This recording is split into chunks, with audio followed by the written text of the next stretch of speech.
Et si je vous parlais de Grace Lee? Grace Lee, c'est une écrivaine et une militante antiraciste et féministe. Si ça vous effraie, c'est normal, ça fait très peur le racisme et le sexisme dans ce pays.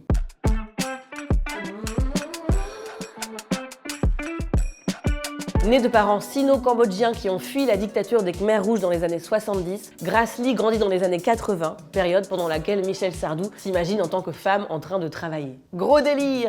Enfant, elle se reçoit des moqueries, des blagues sur ses yeux. On l'appelle même au lycée la petite banane parce qu'elle serait jaune à l'extérieur et blanche à l'intérieur. C'est marrant, hein, quand t'es pas caucasien, les gens adorent te comparer à de la bouffe.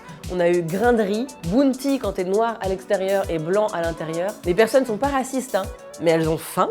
Grace Lee fait des études de droit, elle travaille et devient mère de 3 enfants qui, à leur tour, subissent du racisme à l'école. Les mêmes insultes, le même schéma, même pas original. C'est un déclic, elle décide de se consacrer entièrement à la lutte contre le racisme anti-asiatique. Elle commence par créer un blog culinaire dans lequel elle déconstruit les clichés autour de la cuisine asiatique et recommande ses meilleures adresses de restaurants. Moi j'adore. Moi si demain tu me dis Tani, j'ai créé une piscine à boules de gyoza, mais je plonge. Viens dormir dans mon banh mi, j'arrive. Cale-toi sur mon aime, bizarre.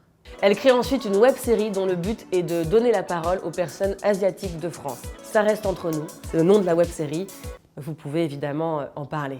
En 2018, elle crée le podcast Kif Taras aux côtés de la journaliste Rokhaya Diallo, où elles traitent ensemble des questions raciales, de genre et d'intersectionnalité. Vous savez, ce mot qui fait peur alors qu'il veut juste faire comprendre que des personnes peuvent subir plusieurs discriminations en même temps et de manière spécifique. Dans son premier roman, Jeune fille modèle, Grace Lee parle d'ailleurs de ça, de comment sont perçues les jeunes femmes françaises d'origine asiatique entre racisme, sexisme et fétichisation.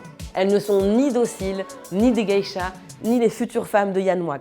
Bref, Grace Lee, tu portes bien ton nom parce que grâce à toi, on a d'autres paroles et ça fait du bien.